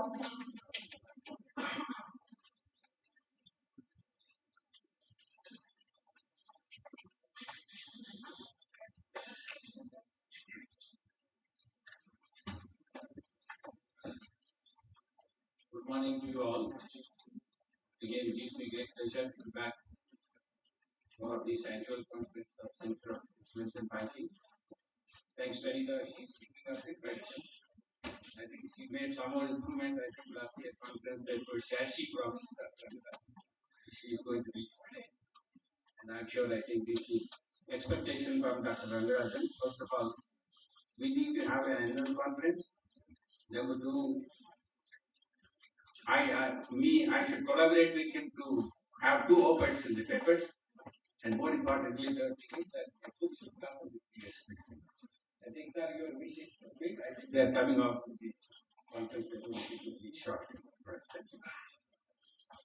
First of all, I think let me congratulate all the faculty for producing brilliant students. I'm just doing my own calculations. I think over the last decade, IFHE has produced something like 75,000 brilliant graduates who are contributing to this economy. I think big round of applause for all the faculty.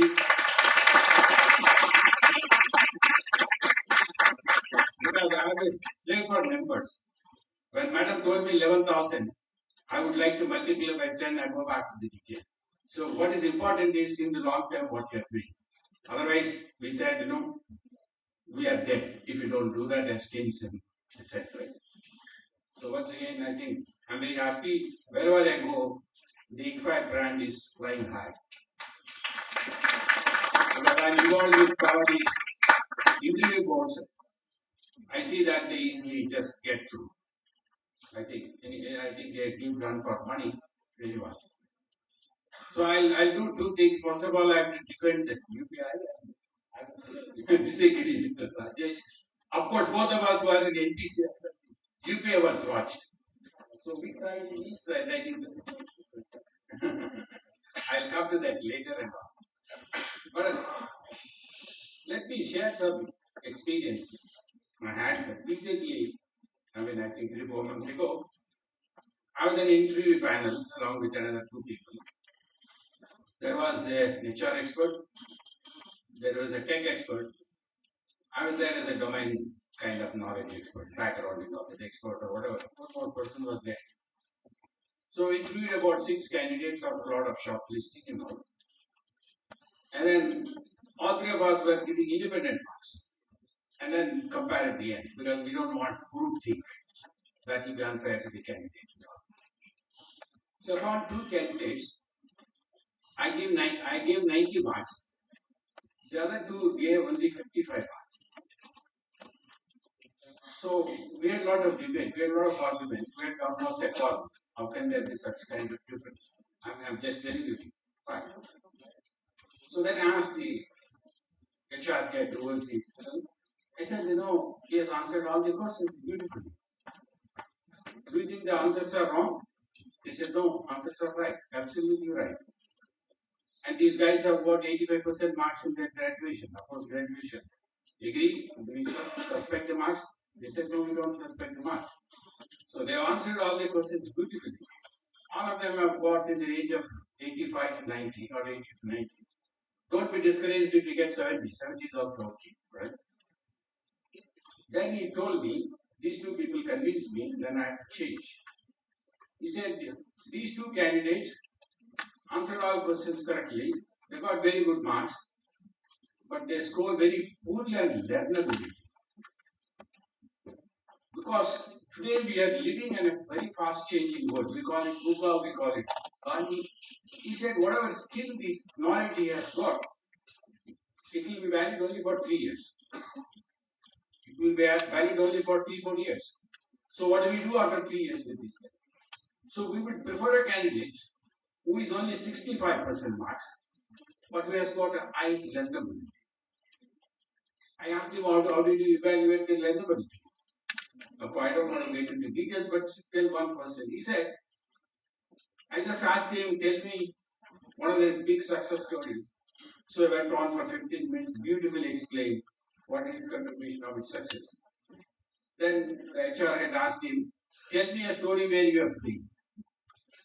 And he failed that question. Then I asked him why. He said, we all are aware, failure teaches more lessons than the success. Success has got a shelf life, but failure gives a lot of lessons. So he said that people who learn lessons in a failure has got high learnability. Otherwise, in technology, we have 3 years, 4 years, it's just not valid for me. So this one lesson I want to share.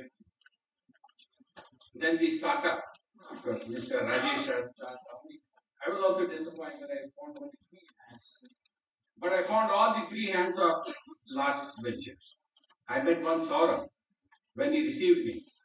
All of you are backbenchers, can you please stand up? Who have 3 people, Saurabh and his 2 friends who wanted to do startup? See, these people are backbenchers. This also tells frontbenchers have got to go back to backbenchers. Faculty may not leave. I'm not telling you in a lighter way, because today it's not about just only marks again. That's important. Without that, nobody will care for you at all. No, even venture capital will not give you, you will not get a job. So this also tells us, I think we have to little more go beyond what the syllabus says. That's where again learnability comes. So when I talked to Saurabh, he explained, I asked him what he wanted to do. I was very happy. Then I thought everybody would be like that. But it ended with only 3 hands. Disappointment which I share with Mr. Rajesh. I think at the end of this, if you are able to have at least 20 people, 25 people, that's where I would request the faculty. I told venture capital funds are coming, and then even the institute is giving the funding, wonderful funding. Because today, let me tell you, the shelf life of a job may not be more than 7-8 years. Not more than 7-8 years. I've seen a number of people, I'm sure Mr. Rajesh also has seen. People have performed very well, but unable to adjust to this kind of fast changing world. The speed of change is the problem. So I don't think the best way, I think, is more and more people. That's where I think if you want a big set Bharat, it cannot be based on employment. It has to be based on production of services, innovation. I think Mr. Rajesh is the best person to do that. So I'll tell you about that innovation. Today, after my long career in banking, I was also with an academic institution briefly about 5-6 years. Of course, Dr. Rangarajan's creation, Institute IDRBT, which basically payment technologies, he identified not now, he identified about 30 years ago. 30 years or 35 years ago. We need a specialized technology institution for payments. He started that. And many of the people may not know, Rajesh has told his story. In fact, 1984, he started that banks should go computerization, and he gave a detailed report of to go. Incidentally, in 1984, I was a branch manager where my branch was a pilot. So I was a little older to you, so I have an older story. Today, 1984, you have a person who has introduced the computerization in the banking industry. After 43 years, he is in front of you, talking to you one of the most probably relevant subjects. with lot So, if IFHE is demonstrating what is relevance, you have got a classic living example of this relevance. I'm sure you would give run for money for much youngster in macroeconomics, I think. Well, coming to this innovation part, today all of us, when I was in academic institution about 15 years ago, I was also encouraging people, come on, you publish the papers in the peer-reviewed journals. You also contribute to book chapters and all that. And we were also giving rewards. I was also participating because coming from a practice that somebody is doing it, what is the time? I got another. What? The time is over. 2 minutes, 3-4 minutes. I just. So, but today, I think we need to go to the second stage. That's important that people contribute papers, people contribute to the book chapters, but more important is we should be able to file the patents. That's where India we are lacking behind. In the last 4 or 5 years, China has filed 5 million patents. And India gets the number 300,000. So I think educational institutions have a fundamental role to play. If you go to any of these institutions why Silicon Valley is the global center for innovation, it's all because of the contribution to the parents. So I think, let me conclude by saying, in fact, I asked ChatGPT, I'm meeting 85 students, can you give me a small speech? And he gave me 6 points, right? But I don't want to share with that. But quickly, learnability, micro learning, you learn just for 30 minutes a day because the subjects are changing. If you read now, what you read 1 year ago, it's just of no use for you. Micro learning, reflect on your learning, develop curiosity, develop a growth mindset. So if you are going for an employment, it's not a growth mindset. For you or for the country. I think that's where we have to encourage. And then finally, UPI is disrupted. Let us be frank. I understand, I agree that we have only 350 million as compared to 85% in Kenya. But we also have a solution for our 600,000 villages, which is called Aadhaar-enabled payment system. 2 million business correspondents are working. When banks could not open even in 5% of these rural areas, these beautiful, I think you're also part of the Aadhaar. That was the first. So if we have to have 85% of UPI users in this country, we need to disrupt this Aadhaar-enabled payment system, where about almost 2 million people with micro ATM sitting and then disbursing cash and all that can be probably migrated, but it is not illegal. I think that's already in the way. That disruption is already in the way. So with these few words, let me conclude. I would like to once again express my grateful thanks to IFHE for having me and also for organizing this conference. More importantly, Rajesh traveling all the way and for his wonderful, illuminating kind of lecture. Of course, we don't have to say the erudite scholar in macroeconomics and banking. Thank you once again. God bless you all.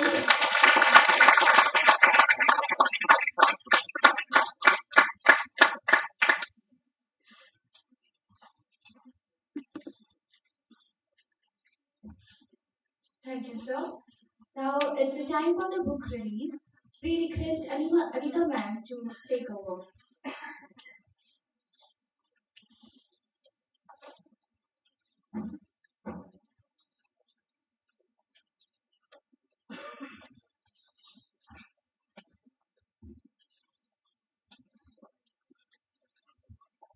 Thank you very much. I now have the pleasure of welcoming Ms. Ranjita Charan Sen, General Manager, State Bank, Staff College, with over 2 decades of experience and exemplary service at State Bank of India. She has led the transformative initiatives in retail banking, leadership development, and training excellence. Her strategic guidance at State Bank Institute of State Banking Institute leadership has strengthened the SBI's talent ecosystem, has inspired countless officers. Thank you, ma'am. We are truly honored to have you here. May I request you to come onto the dais, please? I know because she's very hard pressed for time, but still you have taken out your time, and thank you for joining.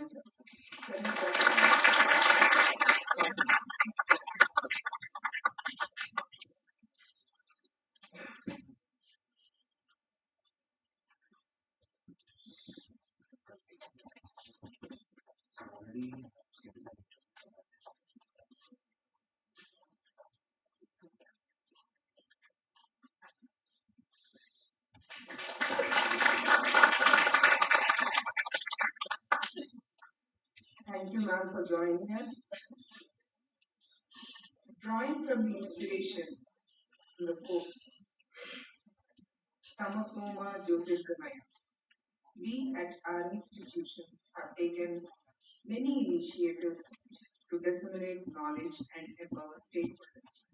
At IFHE, one such institution is to contribute to the body of knowledge through collaborative conversations. In this space, the Center of Excellence in Banking and Finance has thought through and, as mentioned by Sambhamurthy, we are making a humble attempt to bring out the 3 volumes, and one of the volumes titled Reimagining Finance and Growth through Global Perspectives and India's Path Ahead. So, in this era of profound transformation, our center has thought through and looked at various aspects in Indian financial landscape, which is rapidly changing through the technological innovations and growing urgency of sustainable development in evolving consumer preferences. We had compiled the articles that were published by State Bank research officers of chief manager and above cadre. And through our IFHE publications, we compiled them and we brought out the volumes which included the sustainable finance, financial inclusion, trends in Indian economy, gold as an investment and strategic asset. These things put together, we explored to make sure that this makes a contribution. And I must deeply place my gratitude to Dr. C. Rangarajan sir for giving us the forward and blessing us and making sure that we had taken first step to contribute towards the banking system. So in this endeavor, I make a mention to express my gratitude for all the State Bank research officers who made their contribution, and special thanks to Sri Satyabrata Mahapatraji, CGM and Head STU designate, Mrs. Ranjita Sharan Singh, GM and Director, SBSC, GV Shastri Garu, GM SBIRD, and Sri R. Balaji Garu, DGM SBIRD, who had given us cooperation and also through words of deep appreciation. So before we go to the book release, I also have to acknowledge and honor those who have contributed to this work. And at our team, COEBF chooses to express the deepest sense of gratitude to our management and our leadership team. A special and sincere thanks to Dr. K.S. Venugopal sir for helping us to bring out this book, and we also place our gratitude to all my faculty colleagues, namely Dr. Som Prakash, Dr. Suman, Dr. Gataya, Dr. Ramesh, and Dr. Nagendra for extending this help to make this volume possible. We also place our sincere gratitude to Dr. Sudhakar Rao Garu, Branding Director, Mr. Rangamurthy, and his team, Ravinder and Rajendra, We also sincerely place our gratitude to our IUP team, Dr. Professor G.R.K. Murthy Garu and his team, Mrs. Ramani, Sangeeta, Murali, who also helped us. Thank you very much for all your contributions. Now, may I request Madam Shobharani Sri Ma'am and Professor J. Mahinder Reddy to join onto the dais for the inaugural piece. May I also request Professor Vijayalakshmi Garu, Venugopal Sir, Director IBS, Dr. Shailajan, and Sri Kamal Patnaik ji to join onto the dais for the book release. May I also request my co-author, Dr. D. Srinivasachari Garu, also to come onto the dais, please.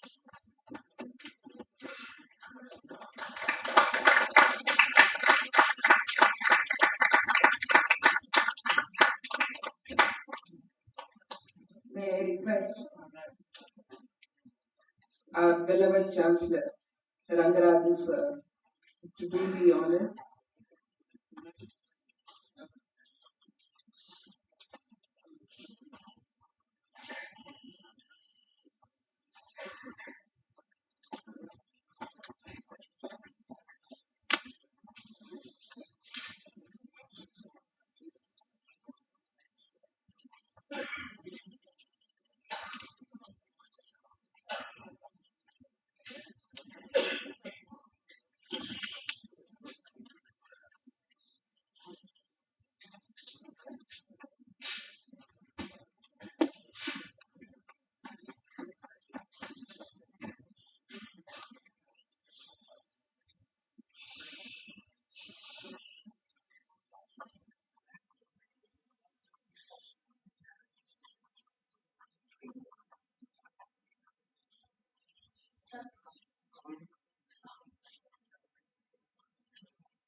May I also request our State Bank Staff College members also to join us onto the dais, please.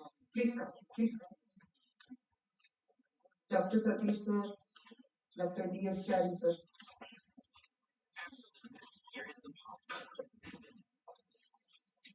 And our COEBF team, please come onto the dais.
Thank you all for joining, and may I place my sincere gratitude to everyone who has contributed.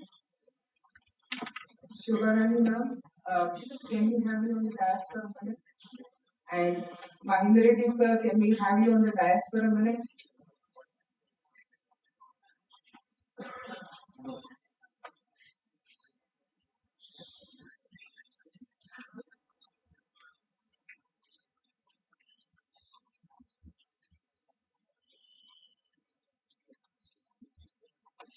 I request Srimati N. Subharani Yashasvi Ma'am, Chairperson IFHE Group, to felicitate Chancellor Sir.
I request J. Mahendra Reddy sir, Distinguished Advisor, IFHE, to felicitate Chief Guest Rajesh Bansal sir.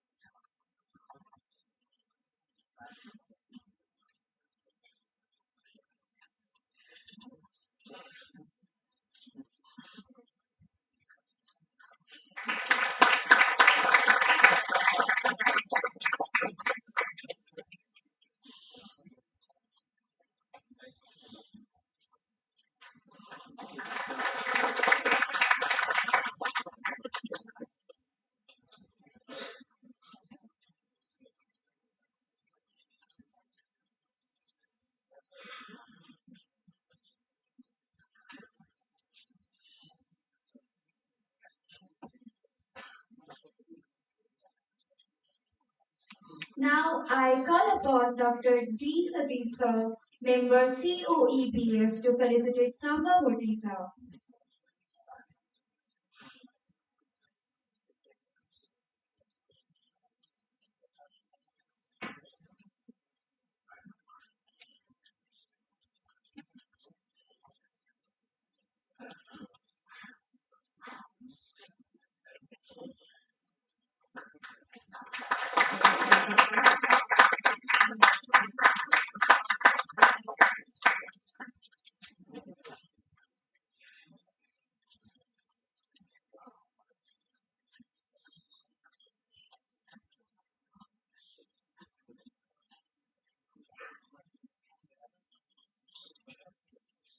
I request Venugopal sir to felicitate Rajita Sharat Singh ma'am.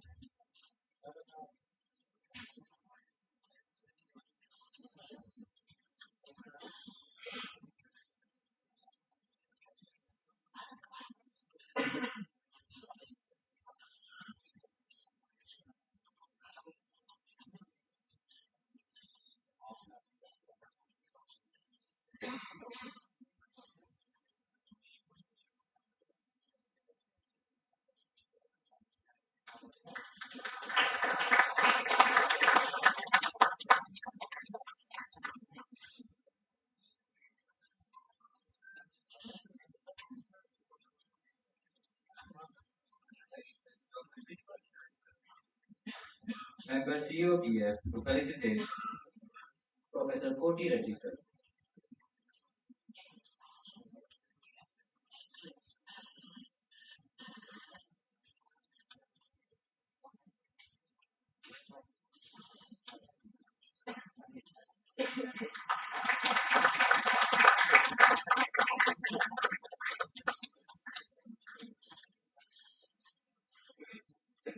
Furthermore, I invite Dr. Srinivasachari sir to deliver the vote of thanks.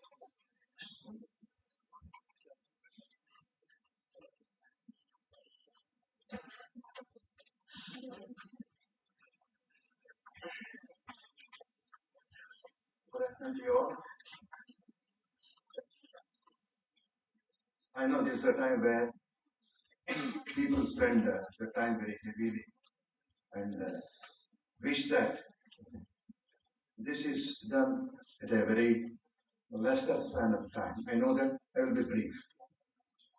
At the outset, we express our gratitude to Padma Bhushan Dr. C. Rangarajan sir, Chancellor IFHE, for his blessings and guidance right from the day of conceiving the thought of this summit. In fact, it is he who named this summit as APSBF, that is Academicians and Practitioners Summit on banking and finance.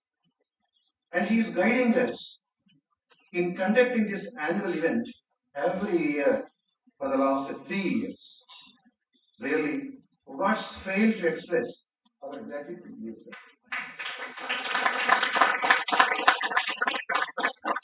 We are grateful to Sri V. Sambhamurthy Garu, former CMD of Corporation Bank and CEO and Director of IDRBT Hyderabad, who is a guiding force to us, along with Rangarajan sir, in conducting this annual summit for the last 3 years. Wherever we get a doubt as regards whom to call, we purely depend upon both these sirs for in conducting this program. As a matter of fact, shortening the program, I think along with Rangarajan sir and Sambhamurthy sir, we sat for about 2 to 3 times in finalizing so that even the sub things are also finalized by both of these. We are very grateful to you, sir. We are very thankful and grateful to Sri Rajesh Bansal Garu. You heard it, I did not say that. How much inspiring the speech is. Thank you, sir, for making it convenient to come to us and addressing us. And most important, any event of this sort is possible only when the management is of encouraging nature. Our profound regards to Srimati Shoharani SSP Madam, Chairperson, IFHE Society, and Sri V.R. Shankara Garu, President, IFHE Society, for their best wishes and encouragement. And we should say sincere thanks to Sri Mahendra Reddy Garu. Wherever he is in every forum or there is, he gives on very good suggestions. We thank you, sir, for being here and to become a source of inspiration for us. And in one word, our sincere thanks to the entire leadership team of IFHE Hyderabad. We sincerely thank Professor D. Kori Reddy Garu, Vice Chancellor in charge, IFHE, Professor Vijayalakshmi Madam, Registrar, Professor K. S. Venugopal Rao sir, Director, IBS Hyderabad, Professor D. Satish, Dean IBS. It's very simple to say thank you, but we got a lot of support in every matter from all these people in conducting this program. Sincere and great thanks to you all of you, sir. As Madam has told just now, bringing up a book is not that much easy task. I think that we experienced this time. Then I think Madam might have not mentioned some names, but many people are behind this publication. Our sincere thanks to G.R.K. Murthy Garu, Managing Editor, IUP and his team, Sudhakar Rao Garu, Director Branding, in extending entire team of these 2 areas. They extended unconditional, words will say simple, but it was even the last minute it was, they were kind enough to incorporate the changes and made it possible to get the book. We sincerely thank all of them. And I think, I don't know many of the executives who are attending this particular program, it is their, thoughts in the form of different research articles are brought into this book. Sincere thanks to all the executives, the management as well as authors, as regards getting this book published. Thank you all, sirs. And apart from that, thanks to media which is covering this particular event. Thanks to all the directors, deans of different business schools of IFHE for associating with this particular program. Sincere thanks to all the associate deans, area heads who are of immense guidance and support to us. Not the least, I think we are very thankful, even though we are the team, thanks to all the members of CUBH. Not but the least, you might have seen our club volunteers of Money Matters Club. A big round of applause. They have shouldered the responsibility of conducting this two-day program. I know they are very much pressed for their tests and as well as examinations. Despite that, they came forward to associate with this particular program. Not only they, DAP, Kaizen, Nazaria club members also instrumental in conducting this program and covering the program.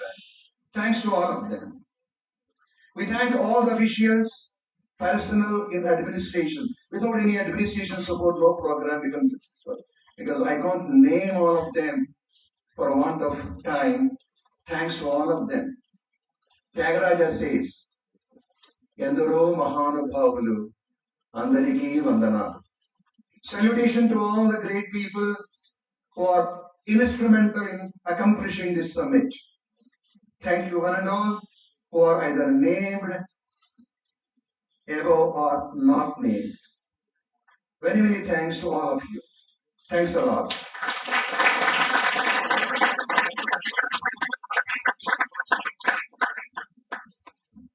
On behalf of organizers, my sincere apologies, ma'am. We wanted you to have a few words before we end, but somehow it missed out. May I request you to please come here and say a few words? No, please, no.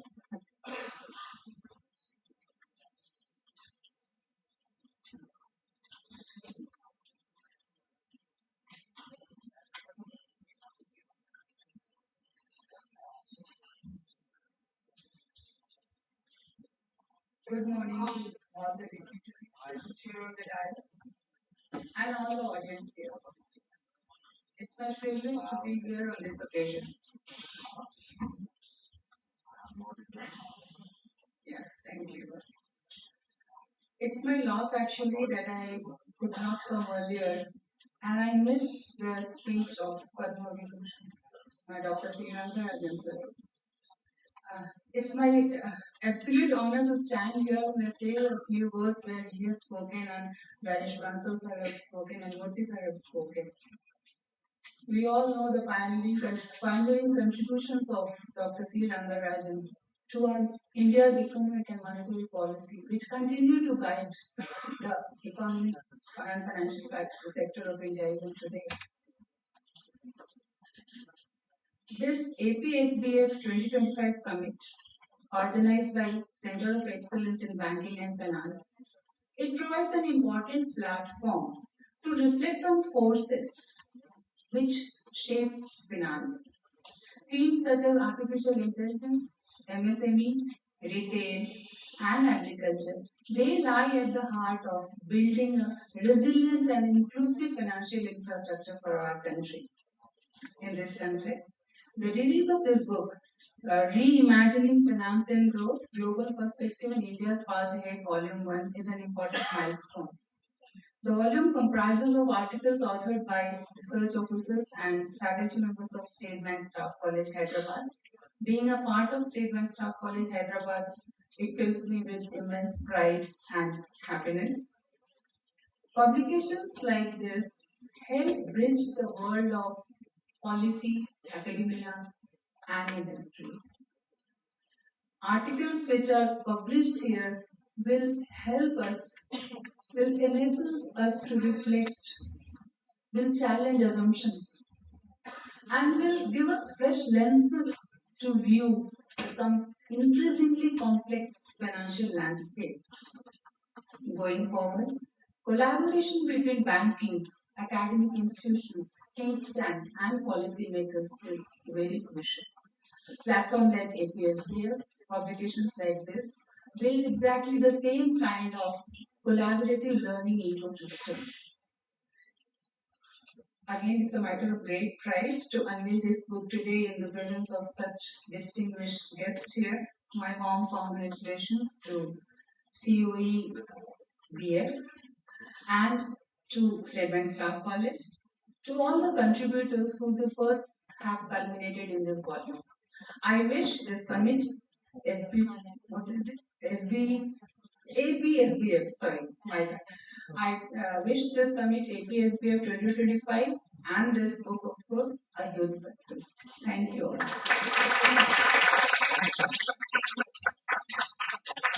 And ma'am, if possible, provide me the video. I would love to listen.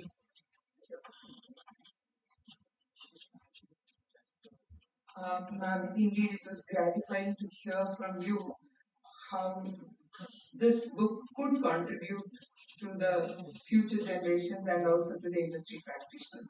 And I know your heart was for time. They are very grateful to you for having come. I know 2 programs have been lined up. Still, you had made it. Thank you so much for that. Valuable. Your presence. Your presence is that. Thank you. Thank you, ma'am. I request everyone to please rise for the national anthem.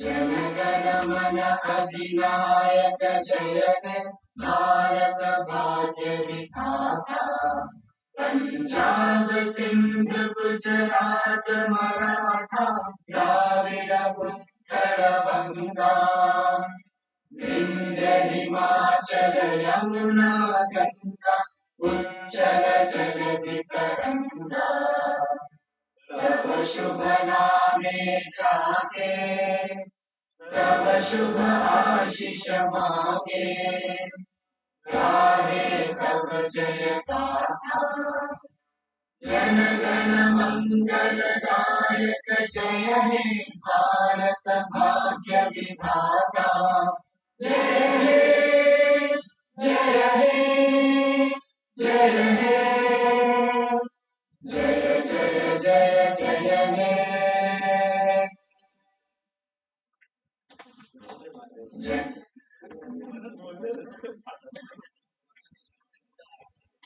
May I request all the dignitaries and the faculties, please come on to the dais so that we can have a quick memory which we can treasure for our lifetime.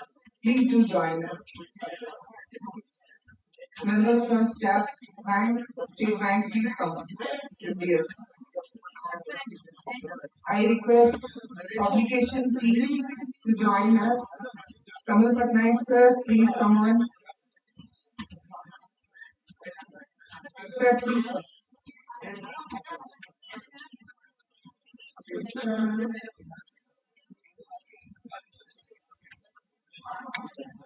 Yeah, request the guests to be here. Also request other faculty members will have a group photo. Please come.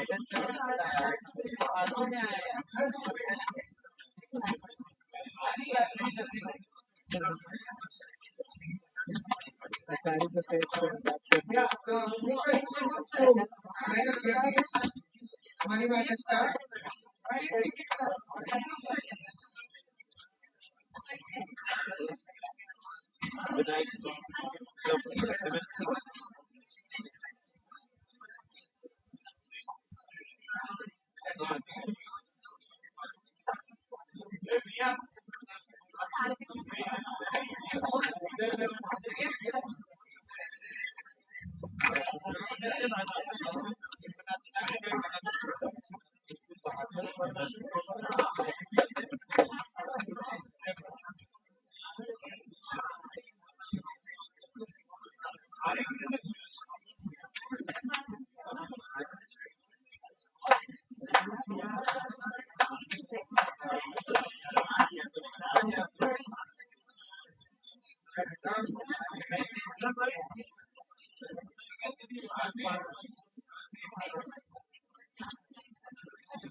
I request the members of COEDF to please stay back on the dais. Please.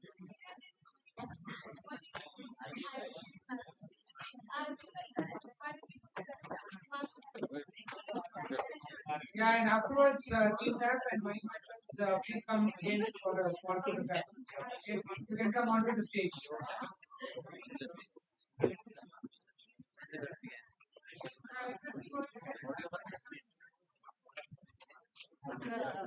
अच्छा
photo दे देना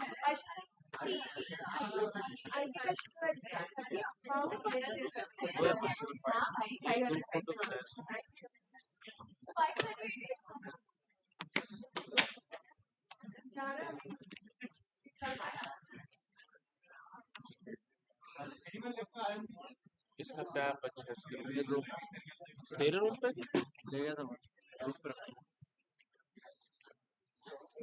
तो अभी कहाँ जाएगा